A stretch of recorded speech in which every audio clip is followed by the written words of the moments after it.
Today, in part two of my conversation with Diane Cardwell, Diane talks about growing up in New York City and really getting hooked on the surfing life and making it a priority.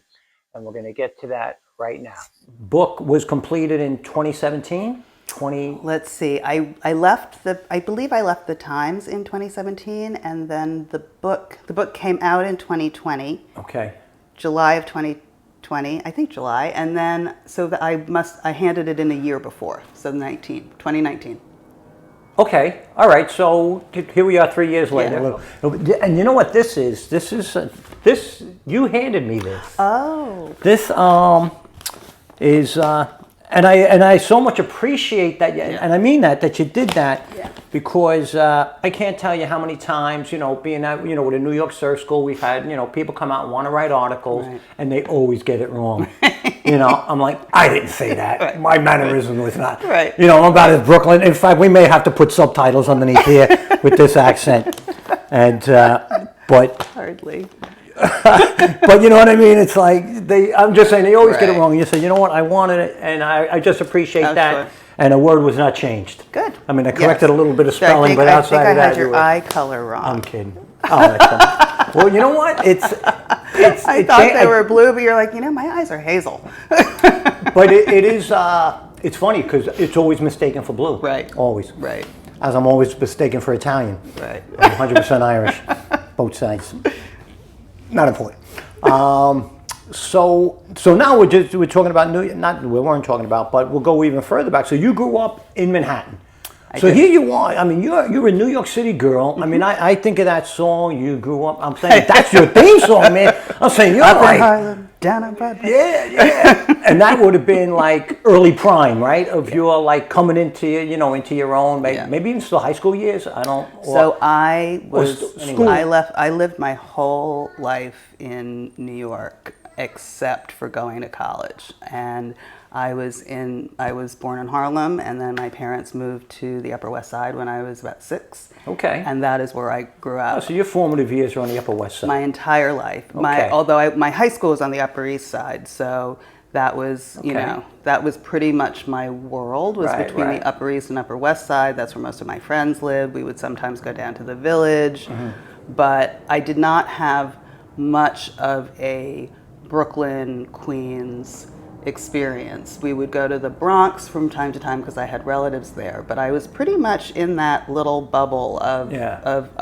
uptown Manhattan. And it's funny because I grew up in New York City in the '70s, and I went to high school in Manhattan and with Manhattan guys, and it's a pity that there are not more like almost specific neighborhood qualities, like you say, that guy's a West Side guy. Right. That guy's from the Upper East. He's from Yorkville. Right. Those guys are from the Village. Yorkville. Yep. So you grew up. So were you near? All right, Upper West Side, like '90s, '80s, '90s.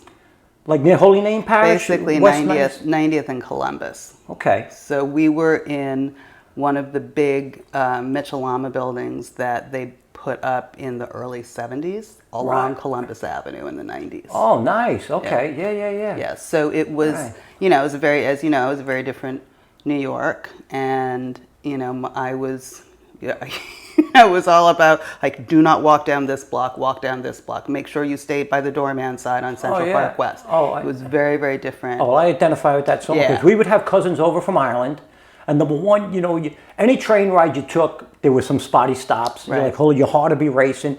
But we'd have cousins come over, and we lived up around 9th Avenue, and they would want to walk down to 5th Avenue. We'd have to draw out a map.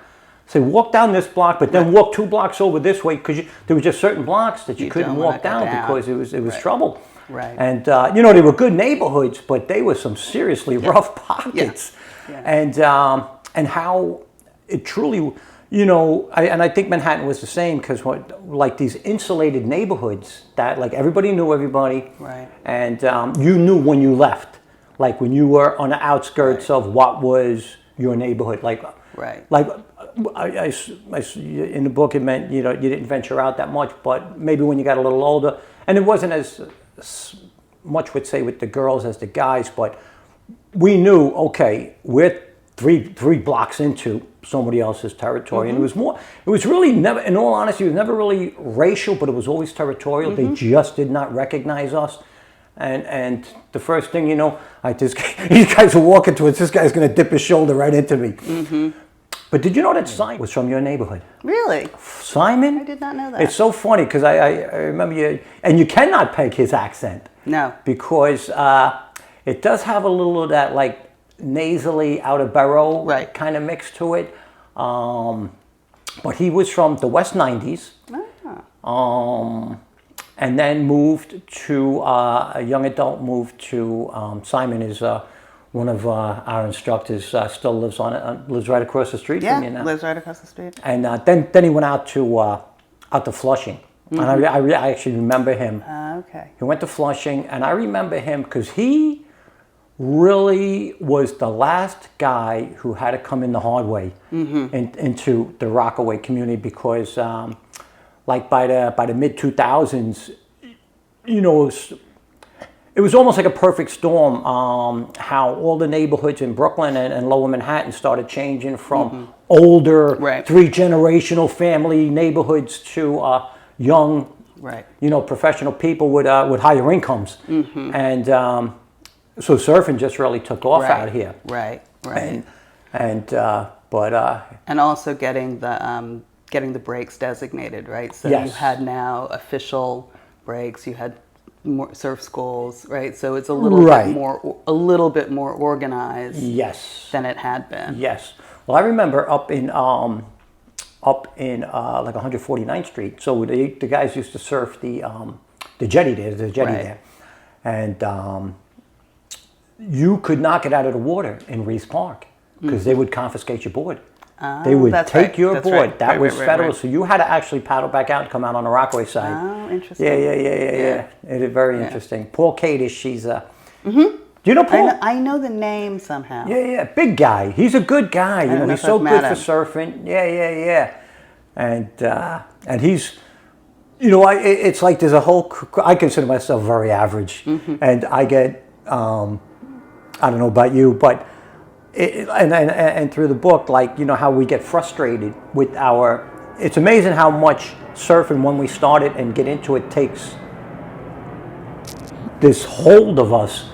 And I'm like, man, I'm punching my surfboard, and I'm like, man, I'm looking at a guy surfing on a 5'10" board in a 5'3" wetsuit, you know, dropping in backside, and I'm like, I can't get into this thing frontside on a 9-foot board.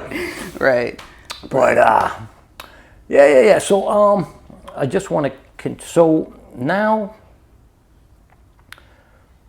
you go to Montauk. So you've seen the place, and then you actually wind up booking the place. Yes. And you go. So and I go. And so then next is. So you know, I take a couple lessons. I am terrible. I have no natural aptitude whatsoever. But I get to my feet like for tiny little moments, and you know, I'm being pushed into waves, whitewater lesson, but I am simply captivated, like in the moment, that moment of standing on the board and being in the wave and feeling that push from the ocean. And you know, I didn't get much of a glide because I wasn't up there very long, but I was just like, I just loved that feeling so much. And also, you know, the only other sport that I had really tried to learn in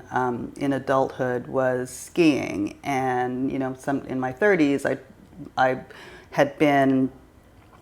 was the arts editor for the New York Times Magazine at the time. And so I went to Sundance, and, you know, I thought, well, you know, I could get on a city bus and go up the mountain and take a ski lesson and see if I like it. And I did like it. And I actually took to skiing a little bit better than surfing, right? Like my first lesson, I was actually able to, you know, wedge my way down a green run. And it was that feeling of glide and swoosh that I really liked.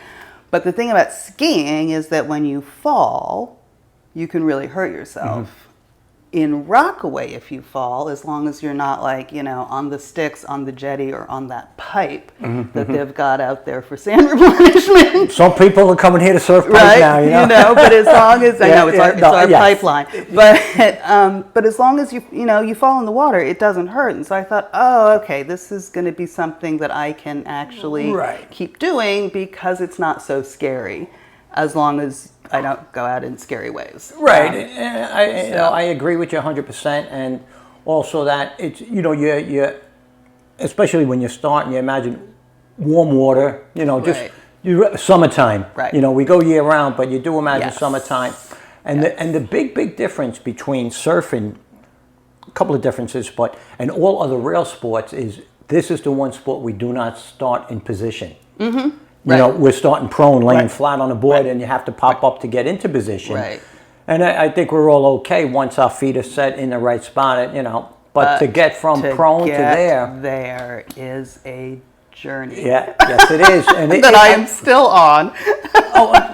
It's something I struggle. You have to see me in here doing these. I follow this guy Hydromind on Instagram, and I'm trying to do these pop-ups that these guys are doing with ease because I'm trying to get down on a smaller board, and it's like I'm on this 9-foot board, and I'm like, I always say, surf what works. Yeah. Surf what works. Yeah. Surf what works. Surf, and I'm trying to work my way down, but we'll see. We'll see. You'll see. All right. So now,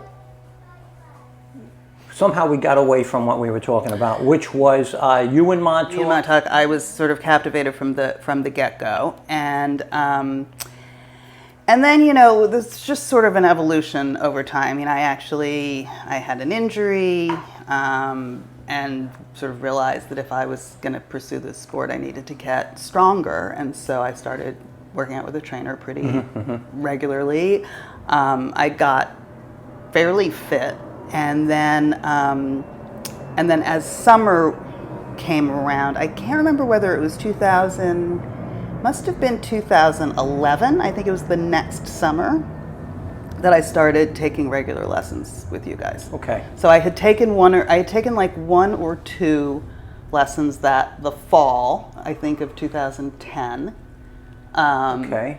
And then, because I took one lesson out here with you and Kevin. Okay. And that was coming towards the end of the season. And that was done.